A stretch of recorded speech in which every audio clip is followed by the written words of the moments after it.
Swastiastu, selamat sore Bapak Ibu guru yang hebat. Jadi, terima kasih saya ucapkan atas kesediaannya untuk bergabung dalam kegiatan ini.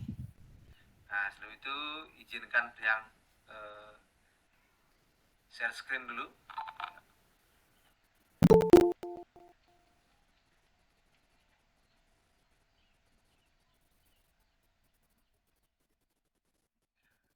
Bagaimana Bapak Ibu?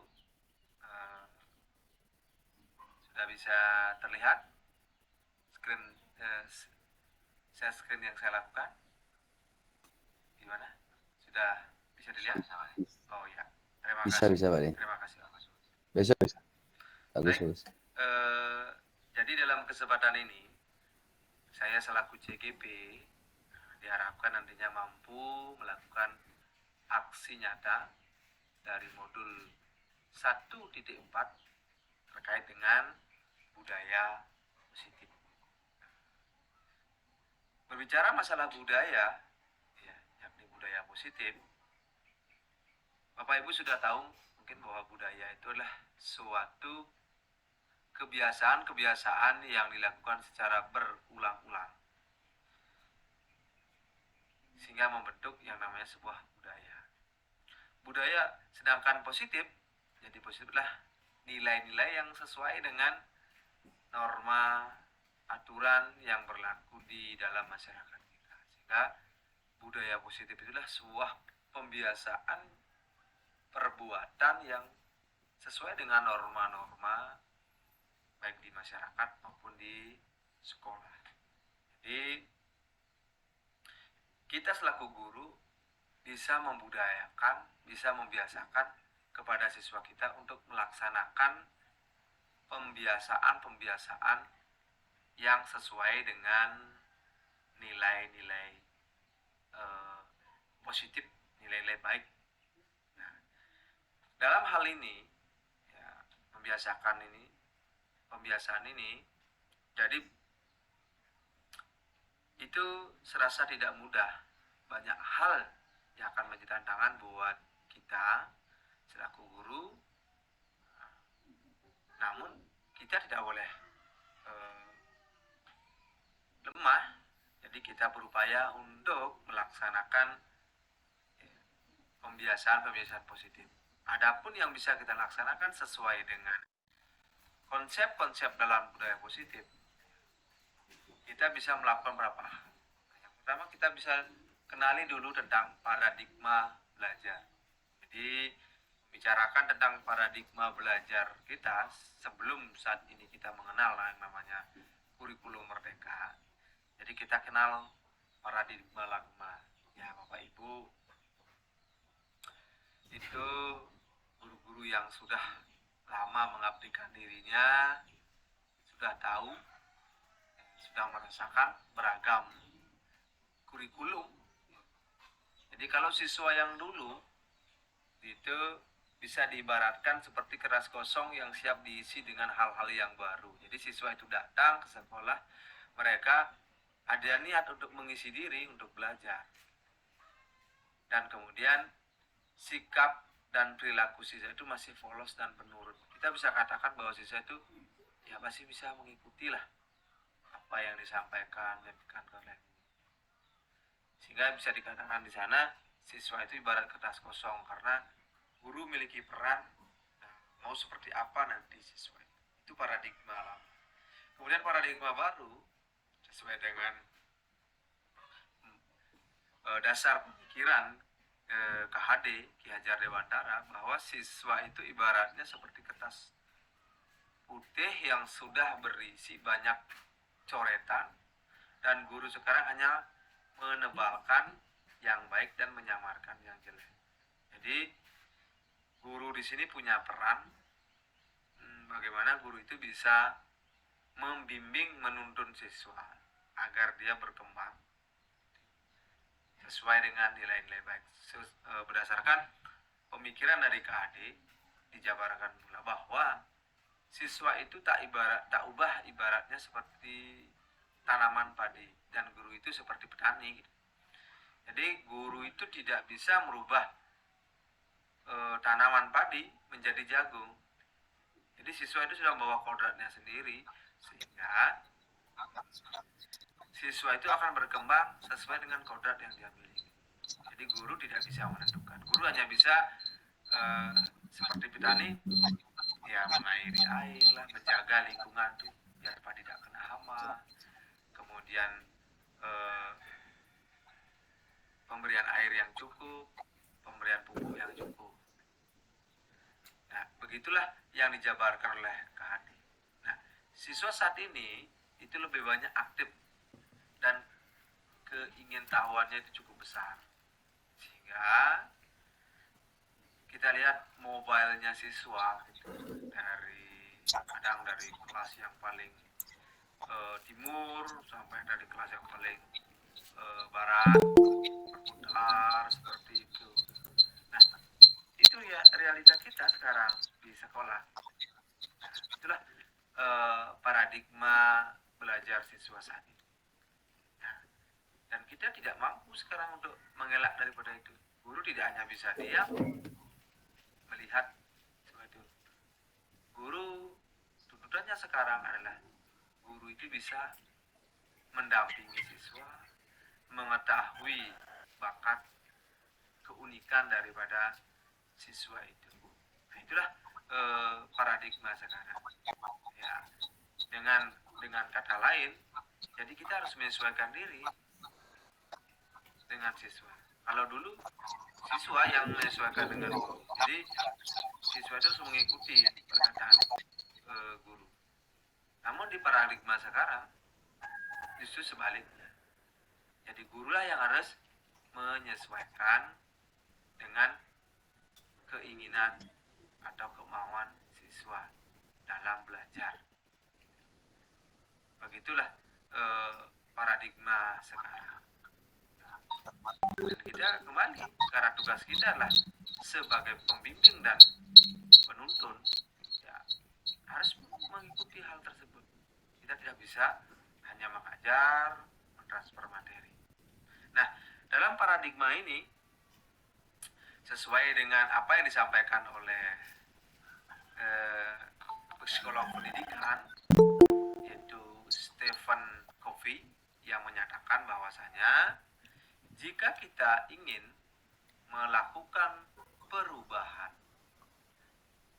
secara perlahan, kita harus sedikit demi sedikit melakukan perubahan itu.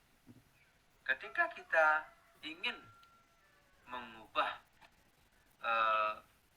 acuan kita, maka kita harus melakukan perubahan cara berpikir kita, kemudian cara pandang kita. Nah, sehingga ketika kita ingin perubahan yang besar, maka kita harus merubah diri kita. Nah, dalam paradigma belajar siswa, jadi pemikiran Stephen Covey ini bisa disebut seperti stimulus respon dan juga teori kontrol. Nah, di stimulus respon itu ada realitas kebutuhan. Ya, pada stimulus respon mengatakan bahwa realitas kebutuhan kita itu sama. Dan semua orang melihat hal yang sama. Dan kita mencoba mengubah orang agar berpandangan sama dengan kita. Perilaku buruk dilihat sebagai suatu kesalahan. Semua perilaku memiliki tujuan.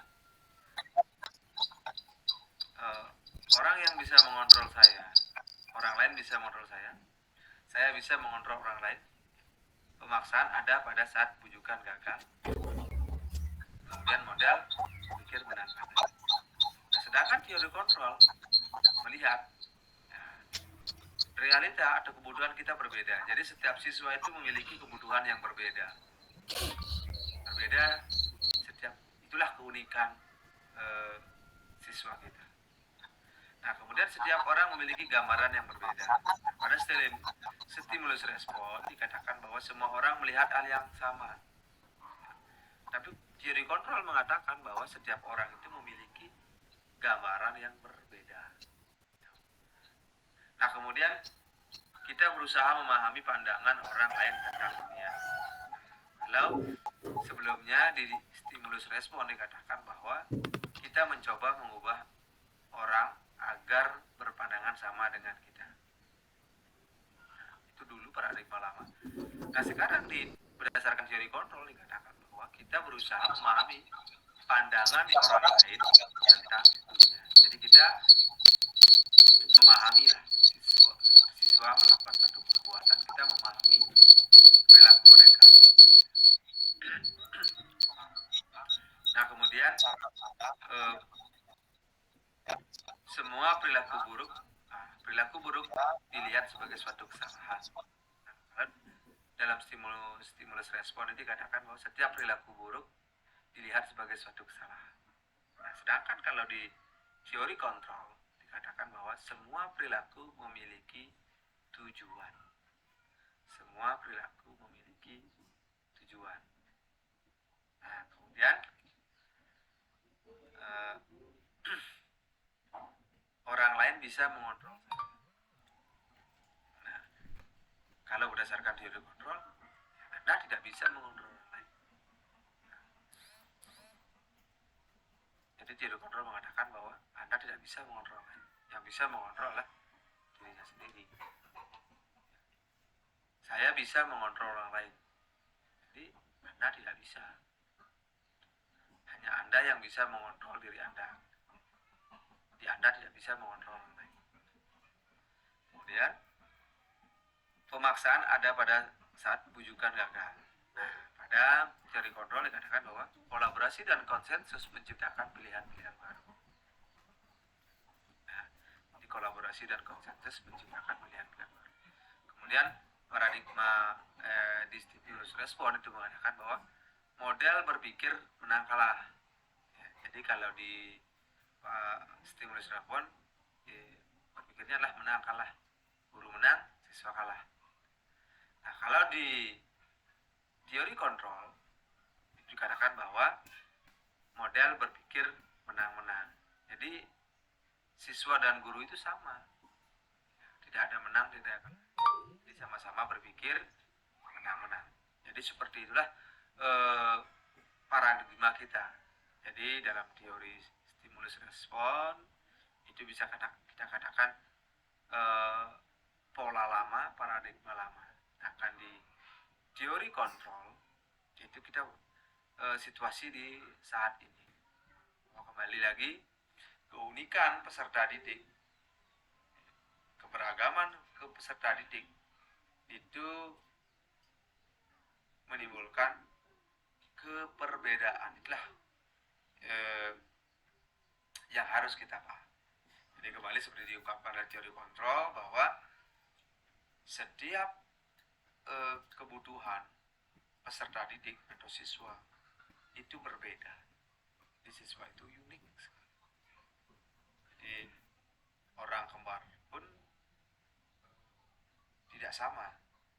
Orang kembar pun itu memiliki perbedaan.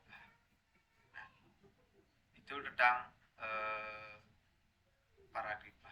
Kemudian selanjutnya di dalam penumbuhan budaya positif itu kita akan mulai dengan disiplin positif. Kita tahu bahwa disiplin positif yang merupakan unsur utama dalam terwujudnya budaya positif yang kita ceritakan. Nah, mungkin selama ini kita salah mengartikan, menginterpretasikan tentang disiplin ya. Jadi selama ini kita katakan bahwa disiplin itulah pentaatan terhadap aturan yang ada di sekolah atau di satu lembaga atau organisasi. Nah, kita terkadang berpikir siswa yang melanggar adalah siswa yang tidak disiplin. Nah, sejatinya disiplin itu sesuai dengan arti kata. Disiplin itu merupakan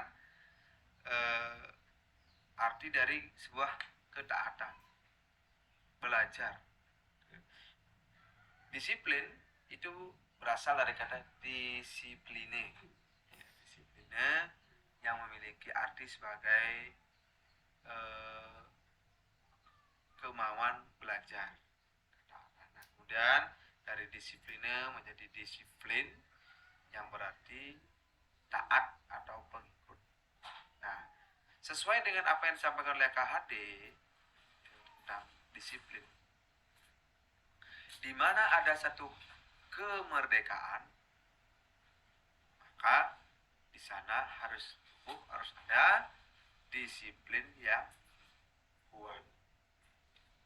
Artinya di mana ada satu kebebasan bagi siswa, maka di sanalah tumbuh kedisiplinan dalam diri siswa yang kuat.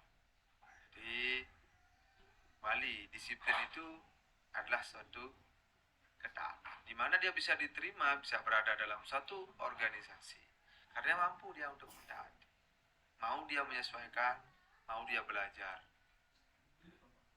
Kemudian tentang disiplin positif, tetap acuannya adalah ke nilai-nilai baik yang ada di dalam masyarakat atau di lembaga tersebut. Nah, di dalam menemukan disiplin itu, jadi kembali, itu didasari oleh 3 motivasi manusia, 3 perilaku atau 3 motivasi perilaku manusia. Nah, yang pertama, motivasi manusia dalam berperilaku itu untuk menghindari ketidaknyamanan atau hukuman. Kemudian yang kedua, untuk mendapatkan penghargaan atau imbalan dari orang lain. Yang ketiga, untuk menjadi orang yang merdeka, yang mereka inginkan dan menghargai diri sendiri dengan nilai-nilai yang mereka percaya. Itu motivasi, 3 motivasi perilaku manusia. Siswa pun seperti itu. Kadang kita bisa lihat di sekolah, kalau siswa itu datang, ya, ada yang memasukkan baju, ada yang mengeluarkan baju, padahal kita di sekolah ada aturan, ya, ada aturan bahwa siswa itu wajib untuk memasukkan baju. Nah, ketika siswa itu memiliki motivasi menghindari hukuman, dia berupaya rapi ketika berada di depan guru. Ketika masuk ada guru, dia masukkan baju. Kemudian ketika ada di belakang guru, di kelas di mana, kembali bajunya dikeluarkan. Nah, itu berarti dia memasukkan baju karena tidak nyaman atau takut dengan hukuman. Nah, kemudian ada untuk mendapatkan penghargaan atau imbalan dari orang lain. Nah, jadi kalau melihat siswa yang memasukkan baju, kadang ada yang teriak, "Pak, lihat, saya udah masukkan baju nih, ya, saya udah rapi." Gitu. Nah, kalau di depan, ya, kalau di belakang lagi, lain lagi ceritanya. Nah, bahkan ada yang mengatakan, "Pak, itu tidak masukkan baju," gitu. Udah seperti saya. Gitu.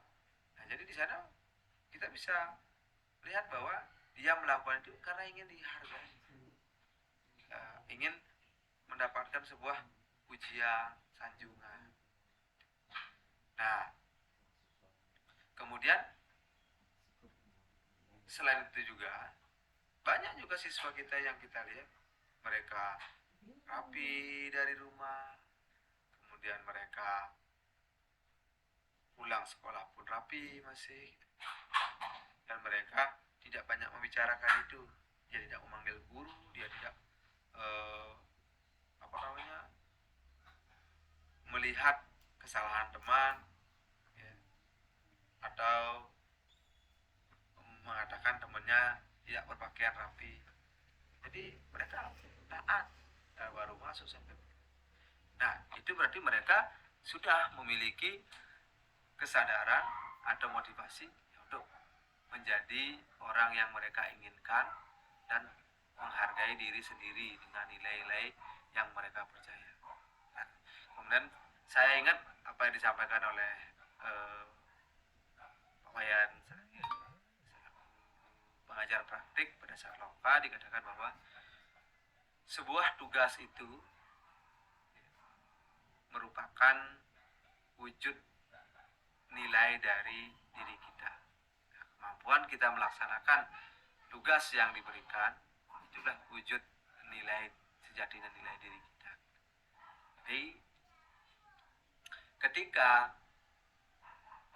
ketika siswa itu mampu, dia secara sadar bahwa di sekolah ada aturan, harus memasukkan baju, memakai pita bagi yang cewek dipakai sudah dari rumah, berarti ya dia memang untuk membuat dirinya bisa dihargai oleh dirinya sendiri, dan dia ingin menguatkan nilai-nilai yang mereka percaya seperti ya kedisiplinan, mandiri. Karena tidak sedikit bahwa ketika siswa itu tidak pakai dasi, tidak pakai pita, tidak pakai ikat pinggang gitu, selalu guru itu ya saya sendiri kemudian di kesiswaan mengingatkan gitu loh, oh kamu kok nggak pakai dasi, kamu kok nggak pakai pita, baju kok dimasukkan gitu. Nah ketika saya itu beragam alasan, lupa pak, nggak ketemu pak, beragam alasan seperti itu. Nah ketika siswa berperilaku seperti itu, berarti dia tetap mengharapkan motivasi eksternal. Jadi yang paling bagus adalah motivasi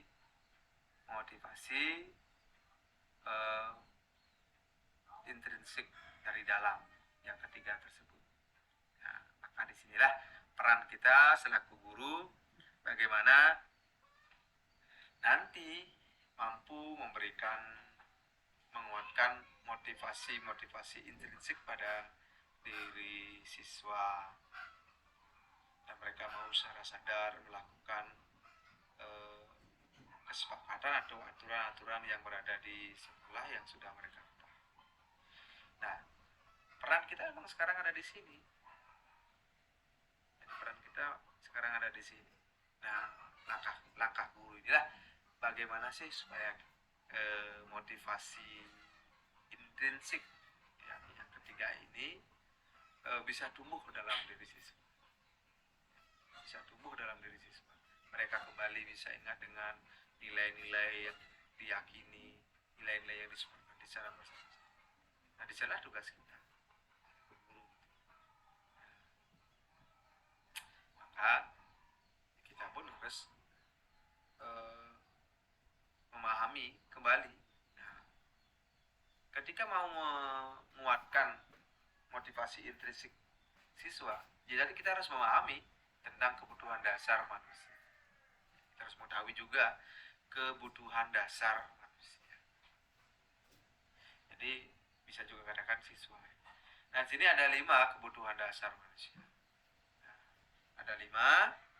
Nah, yang pertama kebutuhan bertahan hidup. Nah, kebutuhan kasih sayang. Nah, kebutuhan bertahan hidup. Jadi kebutuhan ini bersifat fisiologis. Jadi untuk bertahan hidup, mereka perlu menjaga kesehatan, perlu rumah, dan perlu makanan. Nah, kemudian ada kebutuhan biologis, kemudian juga ada kebutuhan rasa aman. Jadi setiap hari kita pun mendengar anak-anak ya, pagi-pagi udah bilang, Pak, lapar, seduk pasangi, belum makan Pak, emah kambuh Pak. Nah, berarti di sana ada siswa itu ada kebutuhan untuk makanan, untuk makan dia. Nah, kemudian dalam hal ini kita bagaimana berupaya untuk memahami itu. Nah, berupaya untuk memahami itu. Jadi kemudian ada siswa yang sakit, ya. Kemudian ada merasa yang tidak aman. Nah, kemudian yang kedua, jadi kebutuhan siswa akan kasih sayang dan rasa diterima. Nah, dalam kebutuhan ini, jadi kebutuhan rasa diterima dan kasih sayang. Jadi bagaimana siswa itu bisa diterima di dalam kelompok, masyarakat, kemudian ingin dipedulikan oleh orang lain, ingin disayangi oleh orang lain. Tidak hanya dia itu tidak hanya misalnya dia secara individu dia sendiri, tapi setiap siswa, setiap orang itu ingin dia diterima. Maka di sini harus kita sadari ya, ketika siswa tersebut tidak ada tumbuh motivasi dirinya, intrinsiknya, berarti apakah dia perlu untuk dikasih sayang atau diterima? Kita juga harus pahami. Kita pasti tahulah kan siswa seperti itu. Karena banyak siswa yang mencari-cari perhatian ya. Nah, itu tentang kebutuhan kasih sayang dan rasa diterima. Nah, kemudian yang ketiga ada kebutuhan penguasaan. Nah, kebutuhan penguasaan ini itu erat kaitannya dengan siswa itu memiliki kebutuhan adanya pengakuan atas kemampuannya. Nah, kebutuhan ini meliputi keinginan untuk dianggap berharga, bisa membuat perbedaan, bisa membuat pencapaian yang kompeten, diakui dan dihormati. Nah, makanya kita sering lihat anak-anak, mereka begitu berani ketika dia datang ke sekolah, tidak memasukkan baju, kemudian sepatu warnanya putih. Dia bangga, dia senang, karena dia ingin diakui, dikatakan bahwa dia itu berani, kemudian itu dia mampu ya, walaupun perilakunya itu melanggar gitu. Tapi bagi dia itulah sebuah penguasaan, itulah dia wujud kemampuannya. Jadi seperti itu.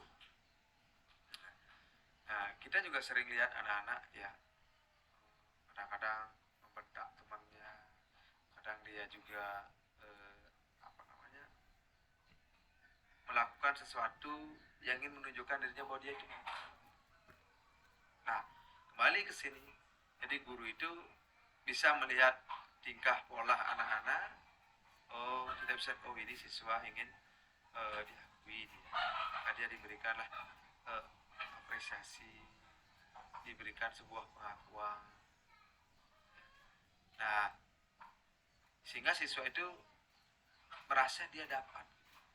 Jadi kadang kita pun menyanjung siswa, ya kita menganggap siswa itu sudah melakukan sesuatu yang besar, pun bagi kita itu kecil.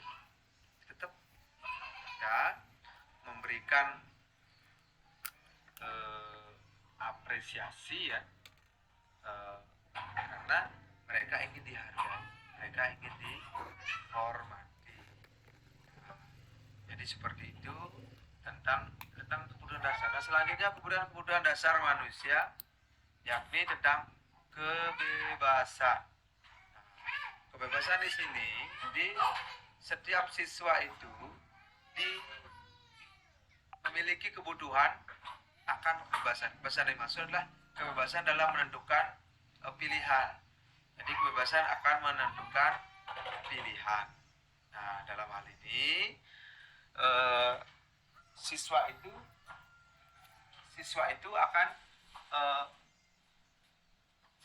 akan ingin mendapatkan apa yang mereka inginkan. Jadi seperti itu. Jadi apa yang mereka inginkan.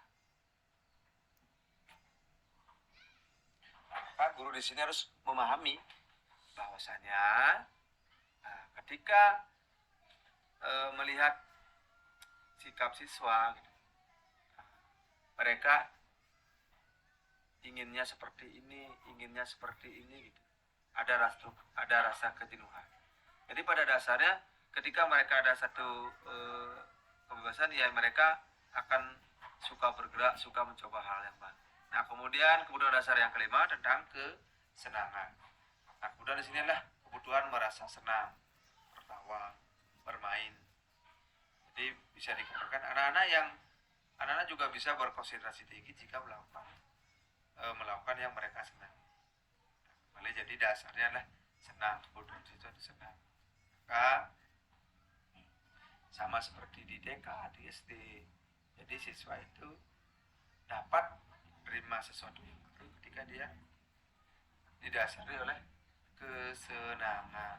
Misalkan bernyanyi, ketika melihat siswa itu muram, kusut wajahnya, berarti siswa itu ada perasaan yang kurang bagus. Nah, maka guru itu harus bagaimana supaya siswa itu merasa senang. Nah, mungkin dia cerita. Nah, kembali di sanalah tentang kebutuhan dasar manusia yang harus kita perhatikan. Nah, kemudian dalam mengembalikan kembali kebutuhan dasar manusia tersebut, nah, guru memiliki posisi kontrol di sini, ya, posisi kontrol. Nah, di sini ada 5 posisi kontrol guru. Yang pertama posisi penghukum, kemudian posisi pembuat rasa bersalah, posisi teman, posisi pemantau, posisi manajer. Nah, di posisi penghukum, jadi guru sering memberikan hukuman fisik maupun verbal. Jadi ketika saya di sini menjadi guru, ya, selama ini saya selalu berada di posisi yang pertama ini dengan teman saya di kesiswaan, itu berada di posisi penghukum, ya. Kadang-kadang kita itu melihat siswa terlambat, kemudian melihat siswa tidak merapikan pakaian, kita langsung memberikan hukuman, ya, seperti itu. Jadi kita tidak tahu alasannya apa, gitu, lambat atau gimana gitu, langsung dah, kadang dengan jalan PP, ya, dengan hukuman fisik. Jadi jongkok bangun, push up gitu. Walaupun sebenarnya tidak ada korelasinya sih tentang terlambatnya dengan hukuman yang diberikan. Nah, itu posisi penghukum. Nah, kadang juga perlu kita sadari ketika guru mengambil posisi sebagai penghukum, maka siswa itu nantinya akan menjadi pendendam. Ya, jadi menjadi pendendam, bahkan tidak suka dengan mata pelajarannya. Nah, kemudian berdampak ke hal-hal yang lain lagi. Nah, di sana posisi guru sebagai penghukum. Nah, kemudian juga ketika pada posisi penghukum, jadi guru itu menggunakan kata-kata yang keras, suara yang keras, ya, bisa mendengki, kemudian mata melotot, kadang kan suaranya keras, yang membuat siswa itu terdiam. Nah, itulah posisi penghukum. Kemudian posisi pembuat rasa bersalah. Nah, di sini kadang guru itu tidak juga Pak De, terkadang bisa menjadi sahabat, teman buat anak-anak, tidak selalu sih menghukum. Itu mungkin hanya realitasnya mungkin seperti itu kelihatan, tapi karena sering setiap pagi hari, tapi pada kenyataannya terkadang saya sendiri bisa menjadi sahabat mereka, jadi teman mereka, anak-anak. Ya. Memang seperti itu juga, Bayan, ya. Jadi kita itu memang berada di, kadang memilih tempat seperti itu. Jadi langsung di posisi penghukum kadang ya. Nah kemudian posisi kembali ke posisi pembuat rasa bersalah ya. Nah di posisi bersalah sini kembali guru bersuara lembut tapi membuat orang lain tidak nyaman. Kadang kita sering nyindirin siswa ya. Nah kadang kita tuh menggunakan kata-kata yang dalam gitu buat siswa dengarkan. Nah ketika membuat posisi bersalah ini, jadi siswa seakan-akan melakukan satu kesalahan yang berdampak ke gurunya gitu ya. Nah dengan posisi pembuat rasa bersalah ini, jadi kita membuat siswa itu tumbuh menjadi rendah diri. Jadi siswa sangat takut kalau apa yang dia lakukan itu akan membuat orang lain kecewa, akan membuat orang lain bersedih, sehingga perlu juga di bahwa membuat rasa bersalah itu kepada Pak Guru, kepada siswa. Nah kemudian berikutnya adalah posisi teman. Nah guru tidak menyakiti murid tetapi tetap mengontrol murid secara persuasif. Nah, dalam hal ini ketika guru mengambil posisi teman, kadangkala siswa itu juga menyalahartikan tentang posisi kita sebagai teman. Jadi yang kita maksudkan posisi kita sebagai teman adalah guru itu menganggap siswa itu teman, ya tidak menggunakan kata-kata yang keras, tidak menggunakan kata-kata yang kasar, menggunakan suara yang lembut bagaimana layaknya seorang teman. Tapi kadang-kala siswa itu mengartikan yang berbeda. Jadi siswa ketika dianggap sebagai teman oleh gurunya, dia merasa nyaman, dia juga menganggap teman gurunya. Kadang guru itu dirangkul, kemudian gendong ke gurunya, kemudian kadang gaya-gayanya itu sejajar lah dengan guru, seperti itu. Nah, siswa yang tidak menyadari itu. Nah, balik ketika kita mengambil posisi kontrol itu, bagaimana mengingatkan siswa ya. Kita tidak perlu berkata kasar, tidak perlu berkata keras, ya kita mengingatkan. Nah, bagaimana tatanan guru dan siswa. Nah kemudian selanjutnya posisi pemantau. Jadi guru itu berposisi sebagai pemantau, mengawasi murid dengan sanksi dan konsekuensi. Jadi sebelumnya kita sudah punya kesepakatan dengan murid, dengan anak-anak, kemudian kesepakatan itu kita adakan konsekuensi, ada sanksi bagi mereka. Nah, sanksi atau konsekuensi itu secara bersama-sama kita akan terapkan. Ketika ada siswa yang keluar dari kesepakatan itu, kita ingatkan. Nah, disinilah guru mengawasi siswa dengan menggunakan data-data di sebelumnya seperti apa. Kemudian selanjutnya posisi manajer.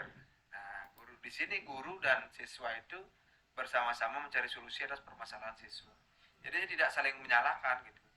Tidak saling menyalahkan. Guru kembali di sini mengingatkan siswa apa yang harus dia lakukan, apa yang sudah dia lakukan, kemudian bagaimana dia ke depan. Nah, jadi guru memanage siswa tersebut. Ya. Jadi di sini tidak saling menyalahkan ya, siswa seperti ini, siswa seperti ini. Nah, jadi dalam posisi kontrol itu yang paling ideal adalah posisi manajer. Nah, guru itu bisa menjadi seorang manajer.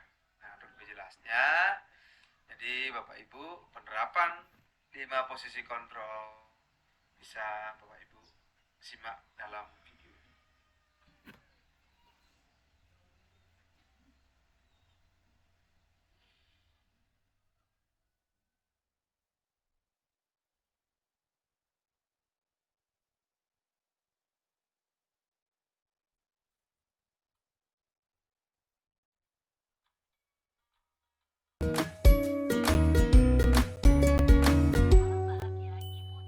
Salam bahagia Ibu dan Bapak guru hebat. Dalam penerapan disiplin positif restitusi, salah satu program yang dikembangkan adalah 5 posisi kontrol. 5 posisi kontrol dalam restitusi adalah proses perjalanan seorang pendidik agar dapat mengenali dirinya.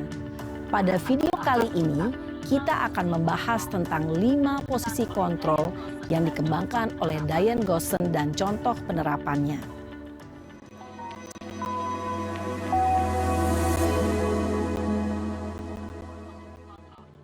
5 posisi kontrol itu adalah 1. Posisi penghukum. 2. Posisi pembuat merasa bersalah. 3. Posisi teman. 4. Posisi pemantau atau monitor. Dan 5. Posisi manajer. Untuk lebih memahami kelima posisi tersebut, mari kita saksikan kasus Naren yang terlambat hadir 20 menit di sekolah dan melihat bagaimana kelima posisi kontrol dalam menghadapi masalah tersebut.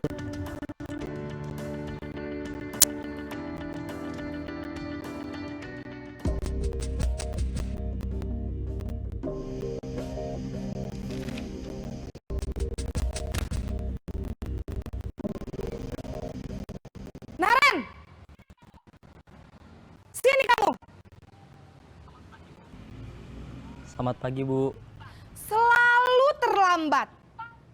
Kamu deh, pasti terlambat. Maaf, Bu. Saya... Apa? Apa coba? Alasan kamu apa lagi? Kapan sih kamu tidak terlambat? Malas sekali ya kamu jadi anak. Saya... Dasar pemalas. Gak kapok-kapok sih kamu. Sudah berapa kali terlambat? Sana, kamu keliling lapangan basket 2 kali. Kenapa saya harus keliling lapangan basket, Bu? Kenapa? Kamu mau lawan ibu? Berani-beraninya jawab. Sudah terlambat, masih berani jawab pula. Sekarang, keliling lapangan basket 5 kali sekalian. Biar kapok. Cepat. Pergi sana ke lapangan basket. Posisi penghukum biasanya berbicara dengan nada tinggi, menghardik, menunjuk-nunjuk, menyakiti, dan menyindir. Hukuman bisa berupa fisik maupun psikis. Ibu dan Bapak guru hebat. Dampak yang terjadi pada murid ketika guru berada pada posisi penghukum adalah murid cenderung akan memberontak, bahkan menyimpan dendam.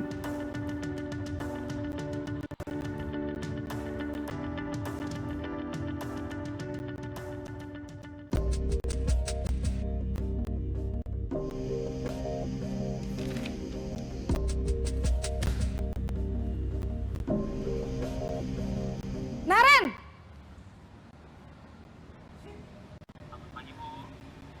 Selamat pagi, Bu. Naren. Kamu kenapa terlambat lagi, nak? Ya Tuhan, Naren. Kamu senang ya bikin ibu susah ya? Kalau kamu terlambat lagi, nanti ibu yang ditegur Bapak Kepala Sekolah, nak. Disangka ibu tidak bisa membina kamu. Duh, gimana ini?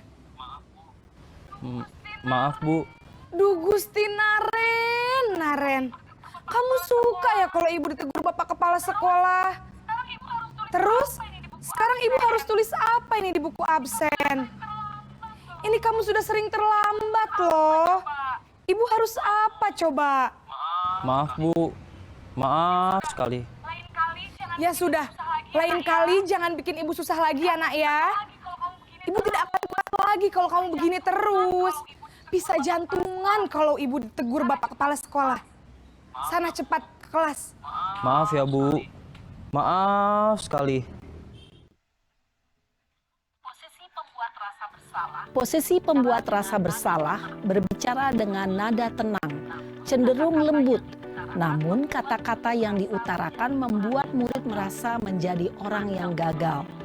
Memandang buruk dirinya sendiri, merasa tidak berharga, dan tidak sanggup membahagiakan orang lain. Ketika guru mengambil posisi pembuat rasa bersalah, murid akan menganggap dirinya yang bersalah dan ia akan menyimpan emosi negatif tersebut di dalam dirinya.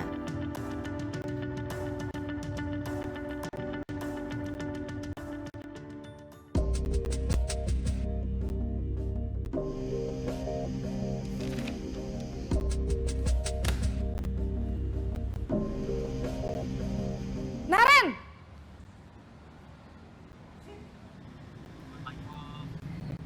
Selamat pagi, Bu. Wah, sudah jam berapa ini, Nak? Terlambat lagi ya, sayang. Iya, Bu. Habis ibu saya lupa bangunkan saya, Bu. Kamu malah menyalahkan ibu kamu. Kamu bukannya anak yang larinya paling kencang. Kok terlambat sih? Iya, Bu. Saya memang terlambat bangun tadi. Jadi, biarpun saya lari kencang, tetap gak kekejar, Bu. Ya sudah sana. Nanti lain kali larinya lebih kenceng lagi ya. Biar gak terlambat lagi. Bikin seneng ibu. Demi ibu. Bisa kan? Bisa lah, Bu. Ya sudah sana masuk kelas. Ibu beresin urusan absen kamu. Kamu ini ada-ada saja. Dalam posisi teman, guru berbicara dengan nada suara ramah, akrab, cenderung bersenda gurau untuk menjaga suasana tetap santai. Murid akan merasa senang, aman, dan akrab dengan guru. Identitas yang tercipta adalah identitas sukses atau berhasil. Namun, perlu diingat, karena ini masih dorongan eksternal, maka ada faktor ketergantungan dari murid kepada orang tertentu. Di sini, guru absennya, sehingga di lain waktu, murid bisa berperilaku baik, namun hanya kepada orang-orang tertentu saja.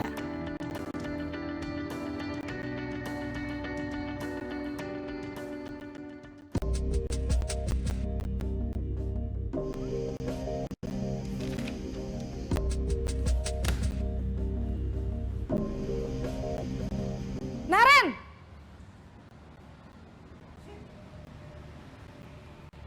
Selamat pagi, Bu. Naren, apa peraturan sekolah kita tentang jam berapa kita harus masuk sekolah, Nak? Kita harus di sekolah jam 7, Bu. Iya, betul. Sekarang sudah jam 7.20. Naren sudah tahu konsekuensinya jika terlambat hadir. Paham, Bu. Saya harus tinggal kelas pas jam istirahat selama 20 menit. Iya, benar. Konsekuensinya demikian.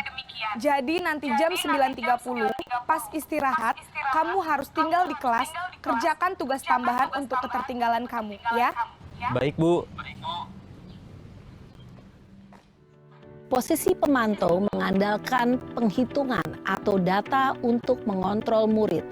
Guru mengarahkan murid berdasarkan peraturan dan konsekuensi. Seorang pemantau menunjukkan bahasa tubuh dan ekspresi wajah yang datar dan cenderung formal.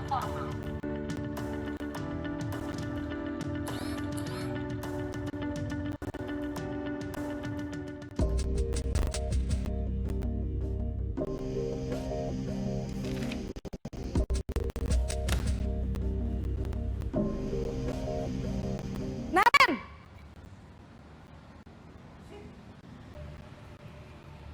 Selamat pagi, Bu. Selamat pagi, Naren. Maaf, Bu. Saya terlambat. Iya, sekolah masuknya jam 7, sekarang sudah jam 7.20. Jadi sekarang bagaimana ini, Naren? Maaf, Bu. Saya lupa setel alarm saya semalam. Baiklah, menurut kamu, keyakinan sekolah yang mana yang perlu kamu tingkatkan? Menghargai diri sendiri dan orang lain mungkin ya, Bu. Setuju. Jadi, apakah Naren meyakini prinsip saling menghormati tersebut? Iya, Bu. Saya meyakininya. Apakah Naren bersedia memperbaiki masalah keterlambatan ini? Bersedia, Bu. Bagaimana kamu akan perbaiki masalah keterlambatan ini? Saya akan coba untuk tidak lupa menyetel alarm saya, Bu. Baik, kalau Naren lupa menyetel alarm di rumah, ada orang yang kira-kira bisa bantu mengingatkan tidak? Ada, Bu. Kakak saya, Kak Ema. Ada lagi selain Kak Ema? Selain Kak Ema, ada ibu saya. Baik, Jadi yang mengingatkan Naren adalah Kak Emma dan ibu kamu ya? Kira-kira akan mulai setel alarm kapan nih Naren? Setelah pulang sekolah, akan segera saya lakukan. Baik, jadi Naren akan setel alarm untuk bangun besok pagi dan akan diingatkan oleh kakak dan ibunda Naren ya. Ada lagi yang mungkin perlu dilakukan Naren? Agar tidak terlambat bangun lagi. Tidak ada, Bu. Baik Naren, terima kasih untuk kerjasama kamu. Sekarang kamu perlu kembali ke kelas untuk belajar. Baik, Bu. Terima kasih. Posisi manajer adalah posisi kontrol yang disarankan untuk membimbing murid memiliki sikap disiplin yang positif, yaitu murid yang mandiri, bertanggung jawab, dan dapat memecahkan masalah. Tujuan dari posisi ini adalah agar murid dapat berefleksi atas tindakannya. Guru akan dengan tulus memberikan pertanyaan-pertanyaan bermakna, sehingga membuat murid dapat belajar dari kesalahannya dan mencari sebuah solusi untuk menyelesaikannya. Ibu dan bapak guru hebat, setelah mengamati adegan kelima posisi kontrol tadi, kira-kira posisi mana yang paling ideal? Posisi mana yang dapat menunjang motivasi intrinsik murid? Ya, tentu posisi manajer. Posisi ini memang posisi ideal yang ingin dituju setiap pendidik. Pada posisi inilah, guru dapat menerapkan disiplin positif yang berpihak pada murid, yang memerdekakan murid. Perjalanan seorang pendidik tentunya tidak mudah untuk sampai pada posisi seorang manajer. Namun, tujuan kita pasti, yaitu menciptakan murid-murid yang mandiri, merdeka, dan bertanggung jawab. Semoga penggambaran 5 posisi kontrol yang telah diperlihatkan ini dapat menjadi ajang refleksi bagi kita semua, agar dapat terus mengasah dan menerapkan disiplin positif yang memerdekakan murid. Mari terus berlatih dan bersemangat. Selamat menerapkan. Salam dan bahagia, Ibu dan Bapak Guru hebat.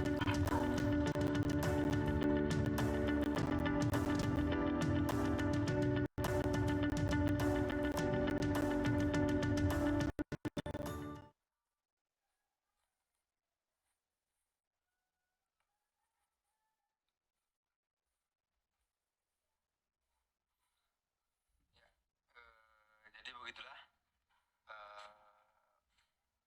Pak Ibu, di dalam memposisikan diri kita sebagai guru, sebagai pengontrol bagi siswa-siswa kita. Nah, jadi sekarang sesuai dengan penerapan posisi kontrol tadi, jadi kita akan mengupayakan berada pada posisi sebagai manajer.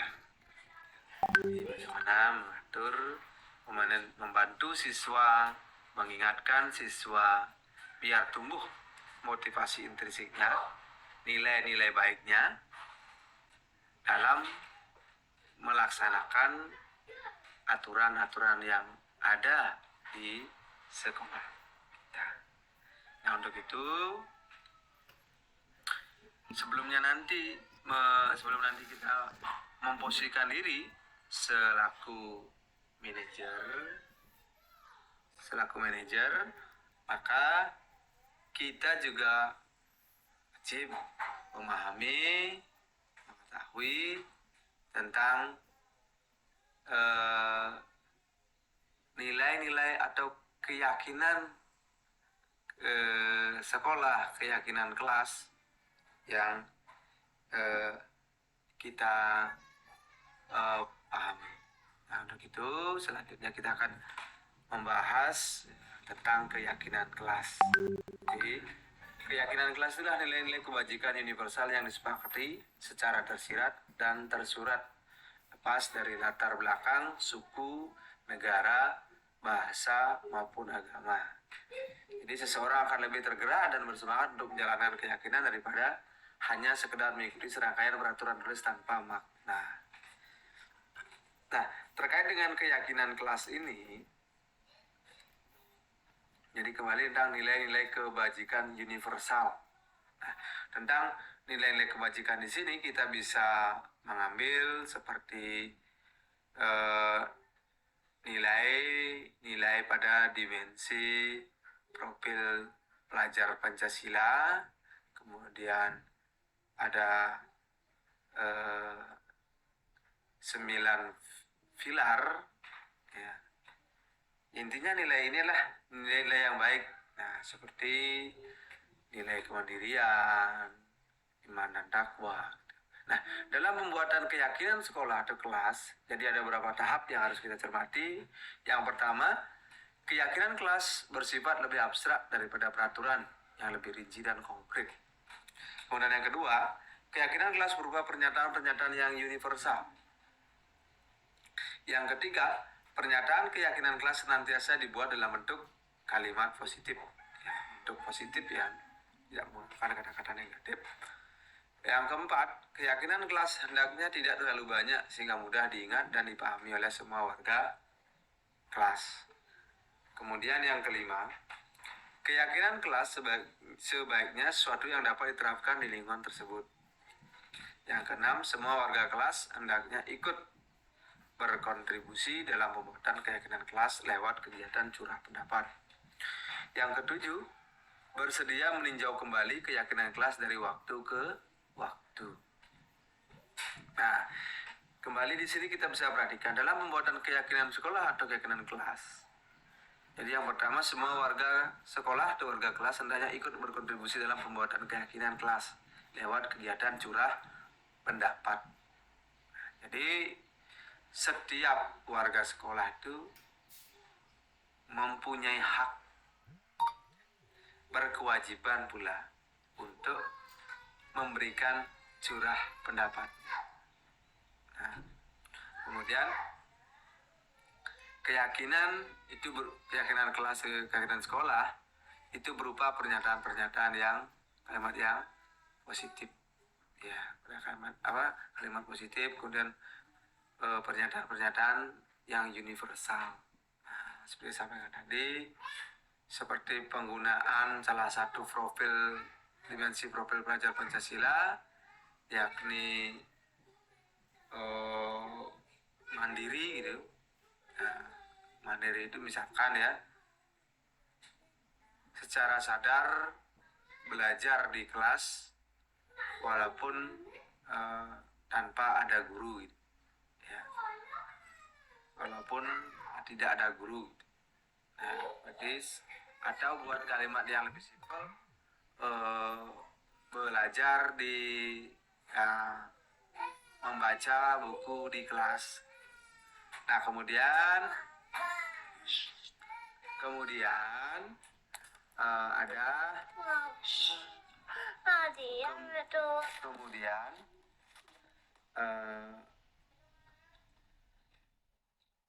kembali, jadi kita bisa melanjutkan tentang keyakinan kelas. Jadi Bapak Ibu, kembali, keyakinan kelas itulah tentang nilai-nilai yang kita sepakati secara universal. Nah, di sini tentang pembuatan keyakinan kelas. Nah, ingat bahwa keyakinan kelas itu disusun menggunakan kalimat-kalimat positif dan merupakan curah pendapat semua warga kelas, warga sekolah. Dan kemudian agar mudah diingat, keyakinan kelas itu atau keyakinan sekolah itu tidak terlalu panjang, ya, tidak terlalu panjang sehingga mudah diingat oleh siswa. Kemudian bersedia meninjau kembali keyakinan kelas dari waktu ke waktu. Nah itulah dalam mekanisme dalam pembuatan keyakinan kelas. Kembali, keyakinan kelas itu bersifat lebih abstrak daripada peraturan yang lebih rinci dan konkret. Nah, kembali, ketika siswa itu keluar daripada keyakinan kelas atau keyakinan sekolah, kita wajib untuk mengembalikan keyakinan atau nilai-nilai kebajikan yang sudah disepakati. Nah, model pengembalian ini itu disebut dengan restitusi. Istilahnya dikenal dengan segitiga restitusi. Jadi restitusi itu berfungsi untuk mengembalikan siswa itu pada nilai-nilai positif, nilai-nilai baik yang disepakati di sekolah. Nah, jadi mohon maaf, segitiga restitusi ini yang tidak gambarkan dalam bentuk segitiga ya. Nah, saya buat beberapa tahapan. Nah, yang pertama terkait dengan tahapan 1, menstabilkan identitas. Tahapan yang kedua, memvalidasi tindakan yang salah. Kemudian yang ketiga ada membangun keyakinan. Ya. Nah, jadi tahapan 1, menstabilkan identitas. Jadi dimasuk identitas itulah diri siswa gitu. Nah, kemudian tindakan-tindakan yang dilakukan oleh siswa itu kita validasi, kita tentukan. Nah, kemudian setelah kita melaksanakan tahap 1 dan 2, dari tahap 3 itu membangun keyakinan. Nah, kembali bahwa segitiga ini wajib kita lakukan secara penuh guna tadi membangun kembali nilai-nilai positif, nilai baik dalam diri siswa. Nah, apa yang dilakukan? Apa sih gunanya kita melaksanakan menstabilkan identitas, stabilize the identity?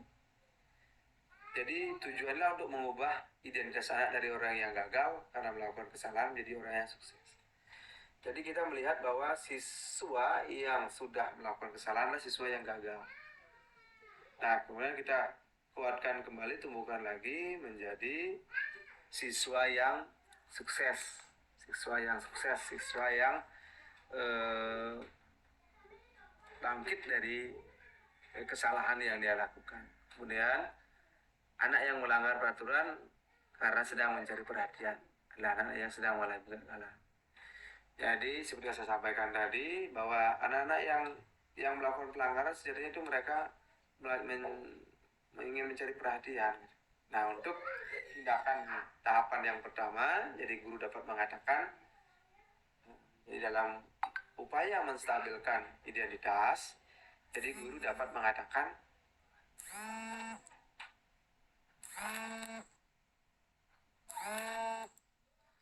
jadi yang pertama,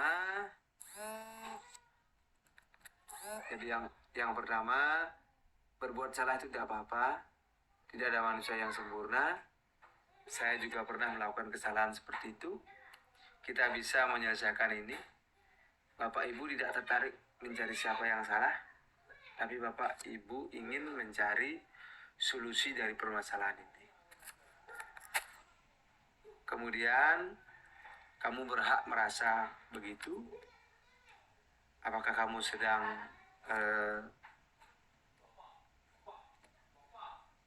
menjadi teman yang baik? Nah, itu yang dilakukan. Selanjutnya, memvalidasi tindakan yang salah.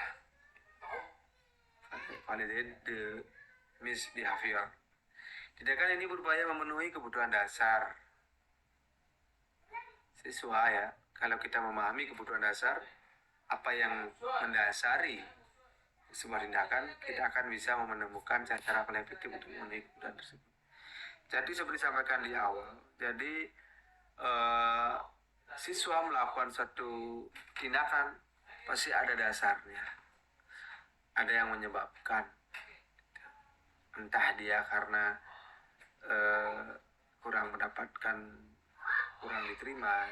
Nah, dalam hal ini guru dapat mengatakan, ya, padahal kamu bisa melakukan yang lebih buruk dari ini. Kamu pasti punya alasan mengapa melakukan itu. Kemudian kamu patut bangga pada dirimu sendiri karena kamu telah melindungi sesuatu yang penting buat kamu. Kemudian kamu boleh mempertahankan sikap itu, tapi kamu harus menambahkan sikap yang baru. Nah, kemudian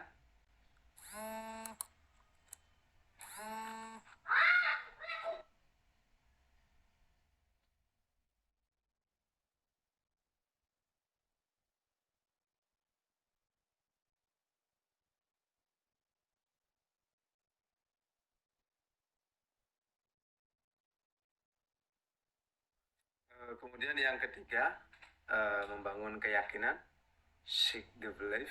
Nah, pada tahap ini guru upaya untuk menghubungkan nilai-nilai yang dia percaya dan berpindah menjadi orang yang dia inginkan. Nah, disinilah peran guru itu mengingatkan kembali nilai-nilai yang menjadi kesepakatan atau keyakinan di sekolah dan kelas. Nah, kemudian yang mana yang diingkari.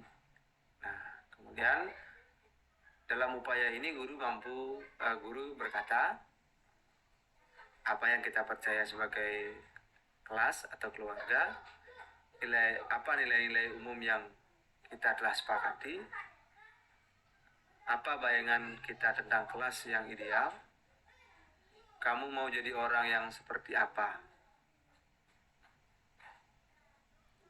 Nah, itu beberapa pertanyaan yang guru bisa disampaikan dalam membangun keyakinan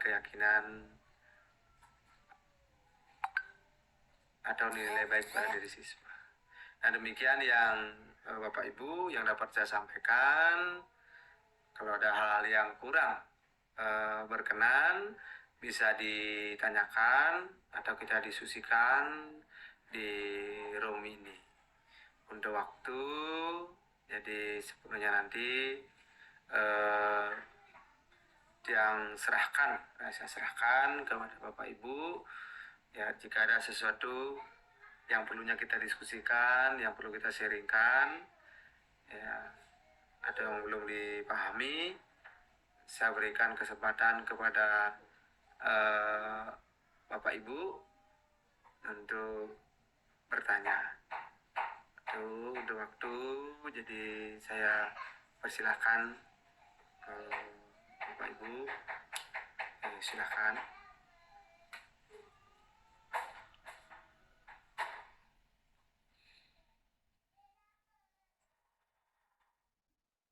Silakan Bapak Ibu. Jadi bisa ditanyakan, kita diskusikan ya.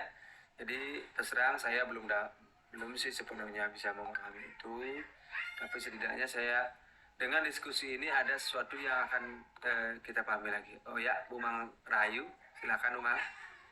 Ada kiranya yang perlu kita diskusikan ya. Jadi waktu diambilkan dapat ulang.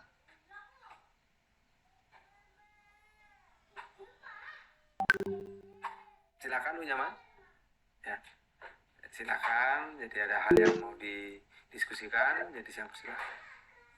Ya Bu Mas. Silakan. Oh iya, silakan.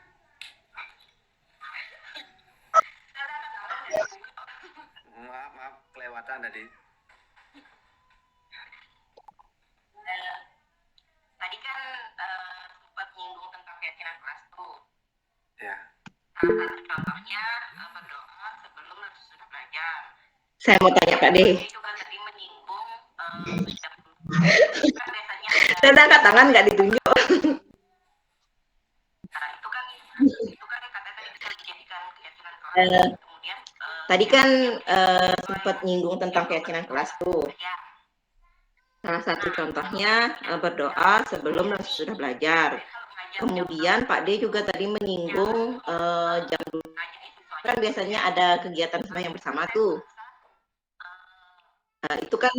Itu kan katanya tadi bisa dijadikan keyakinan kelas. Kemudian kenyataannya banyak siswa yang jam 12 itu nggak sembahyang.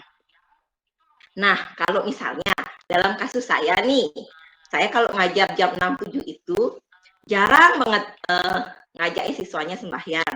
Kenapa? Karena saya merasa jam ke-6 itu kan biasanya udah lambat kali tuh. Biasanya 12 mulai, habis itu mereka itu kalau sembahyang itu lumayan menghabiskan waktu kan. Tapi kalau misalkan pulangnya terlalu siang, mereka juga akan ngeremon gitu. Terus selain itu, selesai sembahyang itu mereka pasti udah kepanasan, jadi pembelajaran itu jadinya nggak efektif gitu loh. Nah, saya sering tuh bilang, ya udah anak-anak nanti kalian sembahyang di rumah aja gitu. Saya skip lah yang sembahyang jam 12 itu. Kalau nih misalnya itu dijadikan sebuah keyakinan kelas oleh satu kelas. Kemudian saya dengan arahan saya mereka tidak berdoa di jam 12 itu. Apakah itu termasuk melanggar keyakinan kelas mereka? Apakah mereka termasuk melanggar keyakinan kelas mereka? Apakah saya itu kalau misalkan itu termasuk melanggar, berarti saya harus mengkonfirmasi dong keyakinan kelas setiap kelas itu apa, kemudian mau tidak mau berarti saya harus gitu mengikuti apa yang menjadi keyakinan kelas mereka. Itu ya pertanyaan saya, apakah itu termasuk mereka melanggar nggak? Karena itu kan atas arahan saya tuh gitu loh. Nah, dalam hal ini ketika Bu Nyoman sudah ada kesepakatan dengan siswa ya, sudah ada kesepakatan. Jadi karena sesuatu hal jadi tidak melaksanakan persembahyangan, tetapi memilih nanti berdoa. Nah, karena kan pada intinya dari persembahyangan itu adalah menguatkan lagi keimanan, ketakwaan dalam dimensi profil pelajar Pancasila. Jadi yang penting itu adalah suatu kesepakatan. Jadi misalkan tidak melaksanakan sembahyang itu tulisannya karena itu hal. Jadi boleh nanti Di kelas lain saya juga kayak gitu. di kelas lain juga ya. Ya nanti asal itu suatu kesepakatan ya. Asal suatu kesepakatan dan dikompil lagi kemudian dikuatkan agar tidak nanti ada kesan boleh aja. Boleh laksanakan boleh ada. Nah, bukan seperti itu. Yang jelas disampaikan misalkan anak-anak di kelas lain saya juga kayak gitu. Di belakang ya. Kemudian kita berdoa hening sejenak. Kemudian kita akhiri dengan para pesanti di desainnya terakhir itu misalnya kalau ada waktu. Kalau misalkan tidak ya kita dengan doa. Intinya kan menguatkan iman dan takwa mereka gitu. Jadi banyak juga siswa yang tidak sembahyang kan, mereka sudah punya kesepakatan sembahyang karena mereka ya tahu nilai apa sih yang mereka kuatkan lagi gitu sih sebenarnya ya. Jadi kalau menurut saya sih tidak apa-apa Bu Mam, sepanjang itu adalah sebuah kesepakatan antara Bu Nyoman dengan anak-anak. Jadi anak-anak tidak bisa katakan bahwa dia mengingkari, melanggar itu. Pun di kelas itu memang jam 12 itu berdoa menjadi sebuah kesepakatan. Ya, tapi misalkan kalau kita sudah reconfirm sama mereka bahwa ya anak nanti kita skip sembahyang, kita skip trisanggenya, kita berdoa, kemudian nanti kalian bisa trisanggenya di rumah, berarti itu mereka tidak jadinya melanggar kesepakatan yang sudah dibuat ya.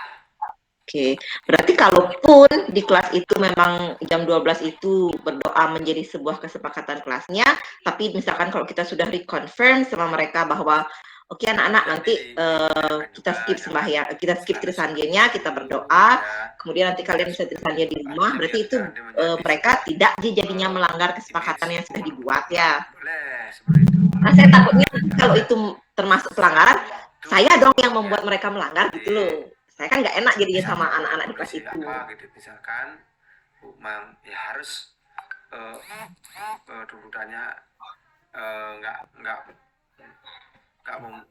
siswa itu nggak kita ajak sembahyang tersalih, tapi nanti kita ajak berdoa, kita tekankan, kita sepakati. Jadi ya nggak sering saja gitu. Nah seperti itulah Bu Mang. Jadi yang penting kita ada satu kesepakatan, ada penekanan, gitu. Ada penekanan bahwasanya sembahyang yang kita lakukan itu penguatannya adalah untuk menguatkan keimanan. Kemudian siswa itu, nah karena kita sedang mengerjakan ya, nah jadi seperti itu ya Bu. Ya. Nah, oh iya Pak Wayan, silakan Wayan, ada mungkin. Silakan Pak Wayan, Wayan Merdana ya. Oke, Wayan silakan. Terima kasih Pak De. Materi yang luar biasa, sangat menarik sekali ya, sangat luar biasa.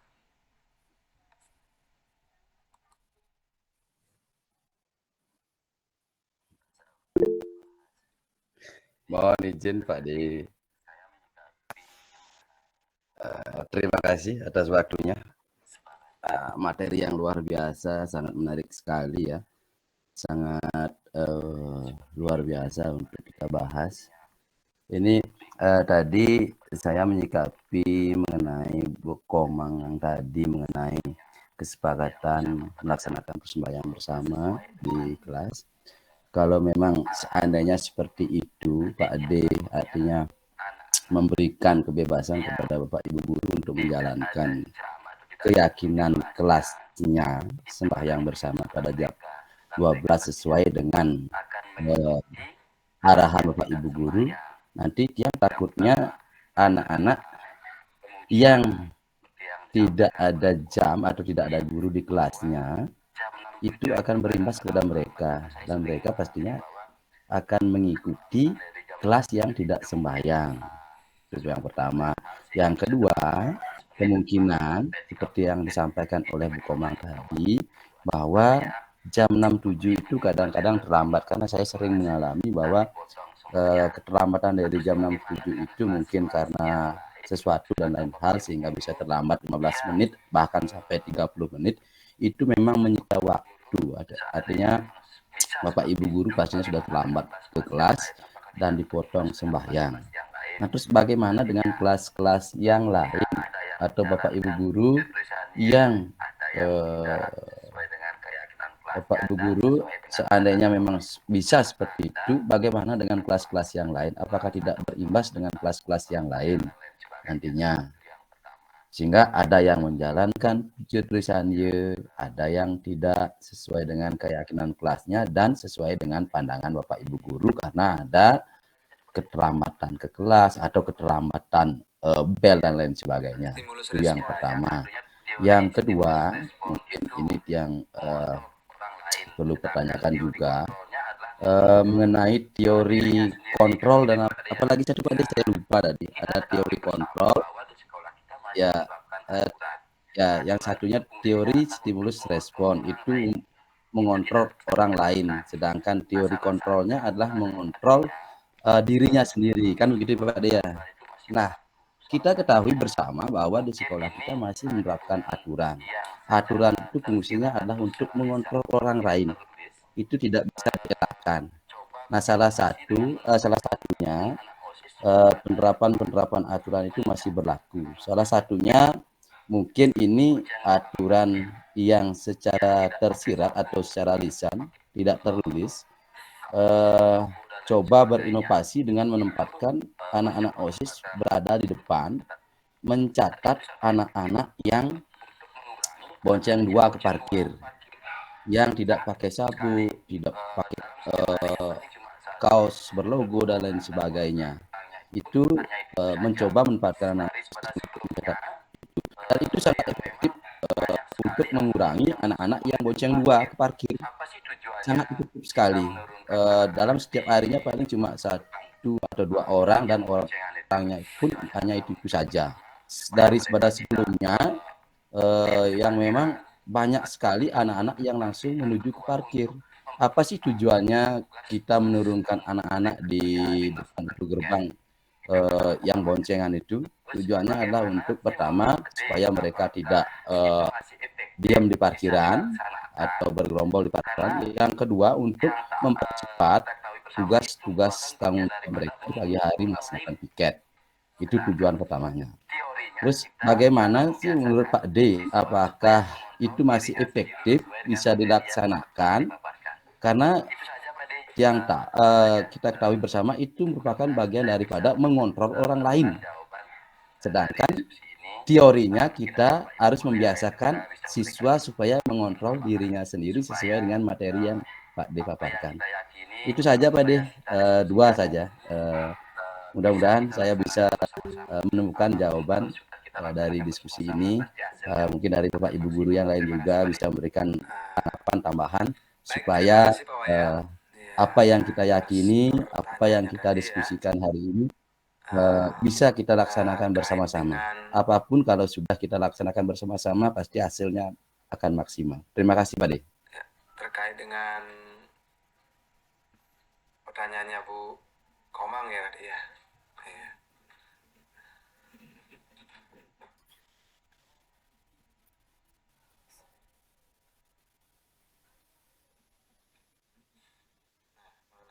Wujud Trisanya, jadi benar apa yang disampaikan oleh Pak Wayan tadi. Nah, disinilah peran kita. Jadi kesepakatan kelas yang kita bangun atau kesepakatan sekolah yang kita bangun di sini itu merupakan tanggung jawab kita untuk menerapkan. Nah, sekali lagi kita bisa lihat dalam keseharian. Ketika pelaksanaan Wujud Trisanya, ada siswa atau kelas melaksanakan Trisanya. Jangankan tidak ada gurunya, sedangkan ada gurunya saja siswa itu tidak mau Trisanya dengan baik. Ya karena apa? Karena motivasinya dia berbeda. Di dalam diri sudah tidak ada motivasi ya, yang mendorong dia untuk melakukan Trisanya dengan benar. Tuh. Nah, kemudian bagaimana kita tentang pelaksanaan Trisanya jika kita perbolehkan satu guru menerapkan tidak? Kembali itulah suatu kesepakatan karena suatu hal, jadi guru itu tidak melaksanakan Wujud Trisanya tetapi mengajak dia berdoa karena satu hal. Nah kembali, nah jadi kita perlu diskusikan secara bersama-sama itu. Nah terkait yang kedua, yaitu tentang posisi kontrol kita dari stimulus ke teori kontrol. Nah tentang pengawasan OSIS depan tentang siswa yang bonceng 2. Nah kemudian aturan kita sebagai pengontrol. Betul sekali Pak Wayan. Jadi dalam teori kontrol dikatakan bahwa ketika manusia itu tidak bisa mengontrol dirinya sendiri, maka dia akan memerlukan orang lain untuk mengontrol dirinya. Dan kita akui bahwa di sekolah kita, siswa itu minim sekali kesadarannya. Kesadarannya tentang mengontrol motivasi dirinya sendiri. Ya, sehingga kita masih memasang siswa untuk mengawasi itu. Nah, coba kita bereksperimen sekarang. Ketika kita sudah mengingatkan siswa, menyadarkan siswa yang terlambat itu, yang boncengan 2 itu, nah kita ingatkan kembali, kita istilahnya bangun lagi keyakinan itu. Nah setelah itu kita coba tanpa ada OSIS. Ya, OSIS itu hanya melihat saja, kemudian mereka jika ada yang ke parkiran lagi boncengan kita panggil, kemudian kita kembali istilah restitusi lagi, kita pulihkan lagi keyakinan itu, dan bagaimana tanggapan dan perubahan yang mereka tampilkan. Kita akan coba. Memang kita sadari, kita akui bahwa di sekolah kita kesadaran siswa itu kecil sekali, minim sekali gitu. Sehingga inilah PR kita secara bersama.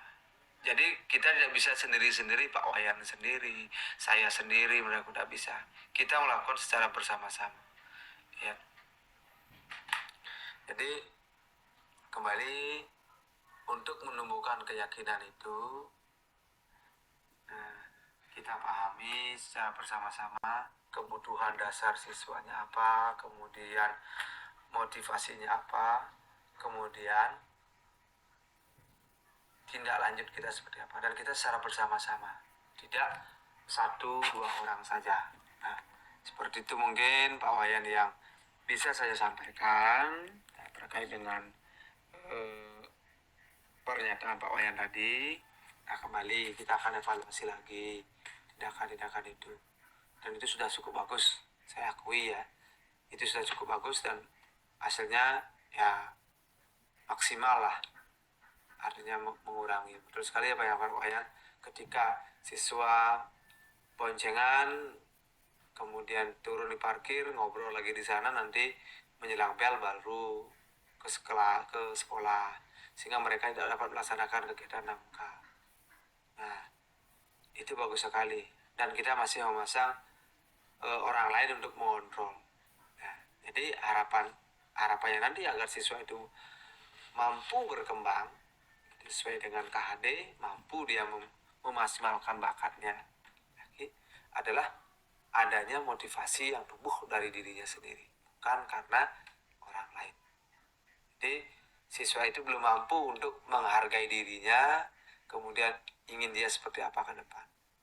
Nah, seperti itu mungkin ya Pak Wayan ya, yang bisa saya sampaikan. Kalau hal-hal yang kurang berkenan nanti akan kita diskusikan secara luring di sekolah, dan mudah-mudahan nanti kita bisa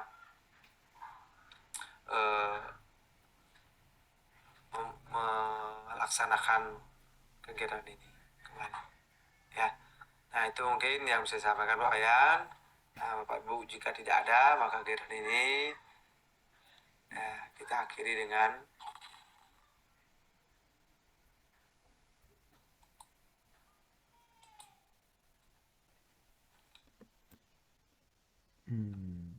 Baik Bapak Ibu, jika memang kegiatan ini tidak ada, mari rasa syukur kita panjatkan ke hadapan Tuhan Yang Maha Esa, karena kita sudah mampu melewati. Terima kasih sekali lagi kepada Bapak Ibu atas kesediaannya. Nanti mari kita diskusikan secara luring lagi di sekolah. Baik Bapak Ibu, terima kasih atas waktunya. Sekali lagi kita akhiri dengan mengaturkan para mesanti. Om Santi Santi Santi Om.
Mikrofonnya dulu, hidupin dulu, Mak. Masih di mute tuh, masih di mute mikrofonnya.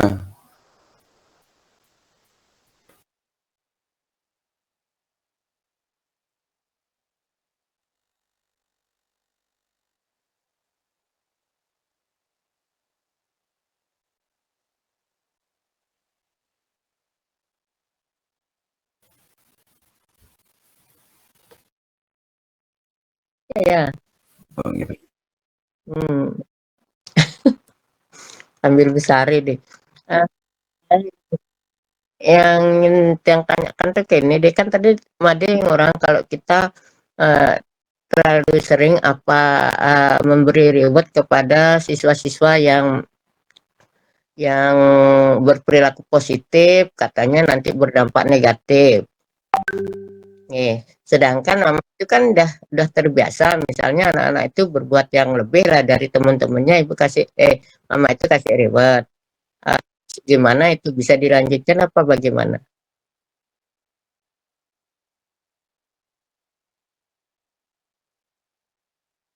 Nih, Nggih. Mhm.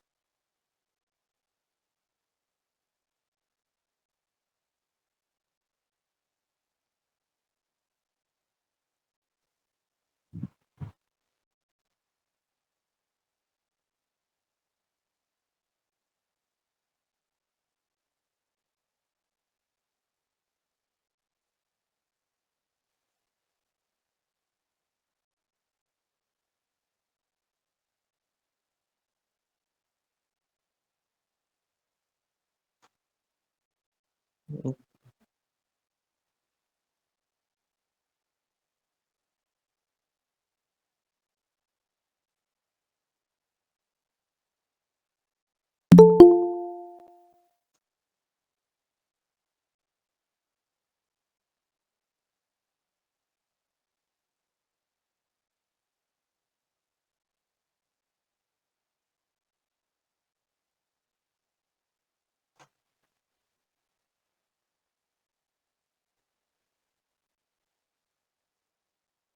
Mhm.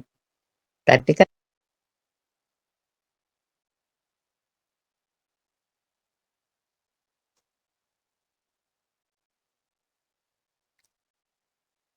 iya, kan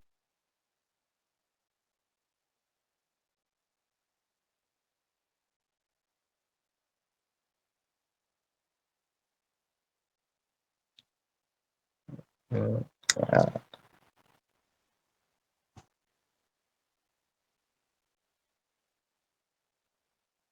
mhm,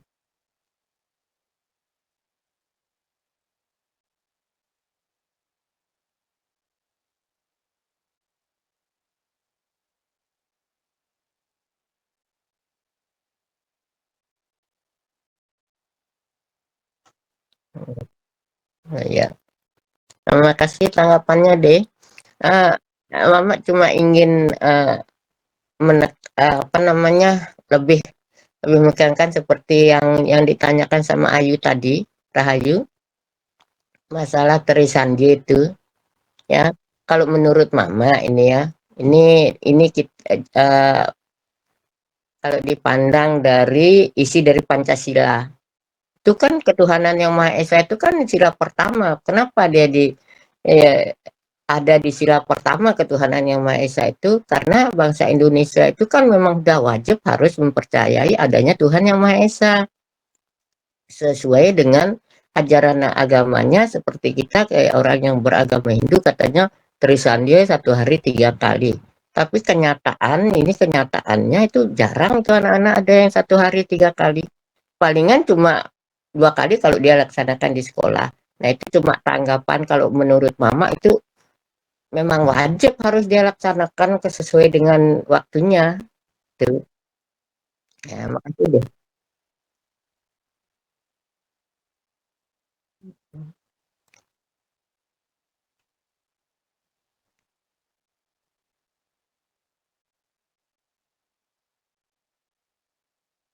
Ya, wajib. Mm. Ya, ya masih Pak yang bolong tuh tulisan. Mm.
Tapi ini kan dia yang dimaksud ini kan tulisan dianya. Kalau Trisandi kan 1 hari 3 kali sudah ada waktunya. Iya, itu kan sudah ada waktunya itu. Terus, nah kita contohkan ya seperti agama Islam kan 5 gini, 5 ya muslimnya. Terus misalnya seperti Trisandi 3 kali kalau kita nggak melaksanakan, kita boleh ganti sama waktu yang lain, di waktu yang lain.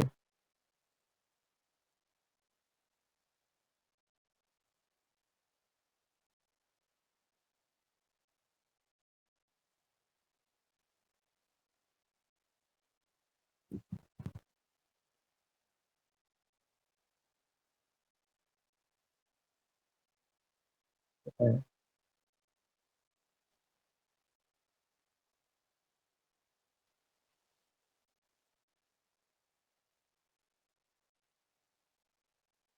Mmm,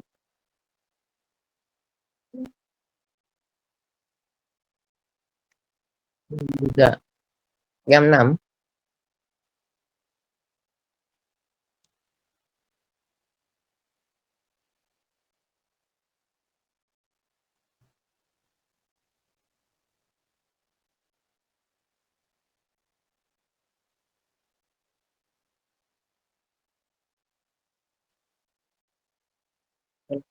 Ya bisa diganti waktunya.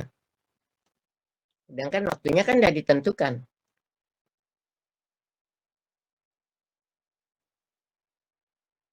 Mhm, mmm,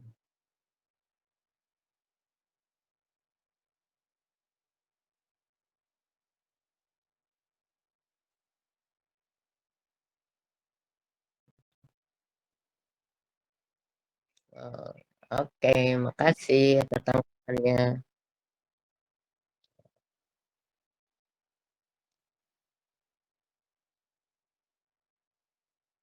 Ampura Pakde, wau nimbrung. Wau nimbrung.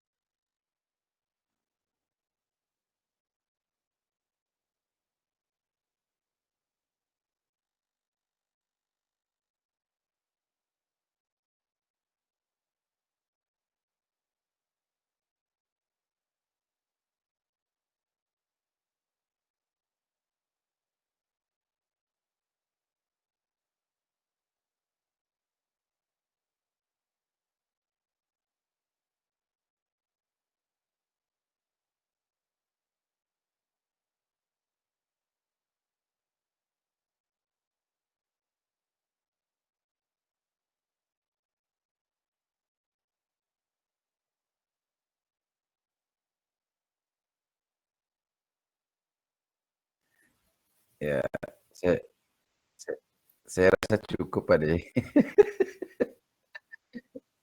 Iya.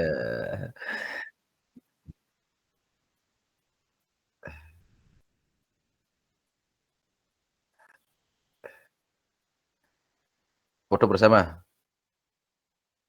Oke. Foto Tapi bersama. sayang nih masih di tempat tidur. Aduh. Nah, apa aja ganteng hati, Bu.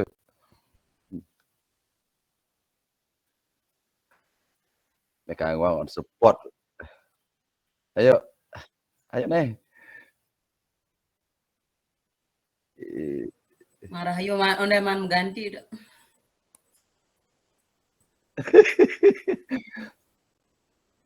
Oke.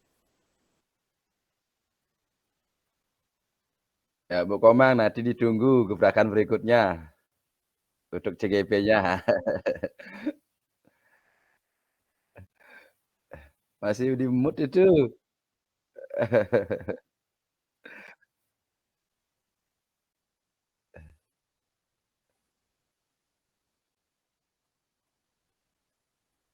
Yo kepek nih mandiange, Mas. Heeh, oke. Eee, dah.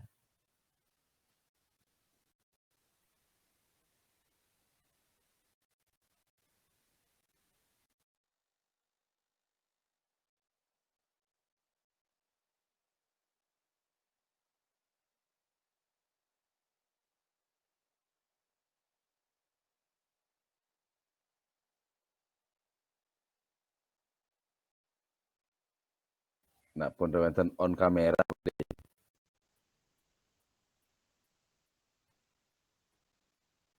Pak Manuang gejum sampean. Mari. Aduh nyata Duina. Tuni nak beman masuk. Orang gejul kene. Nggih, siap siap siap.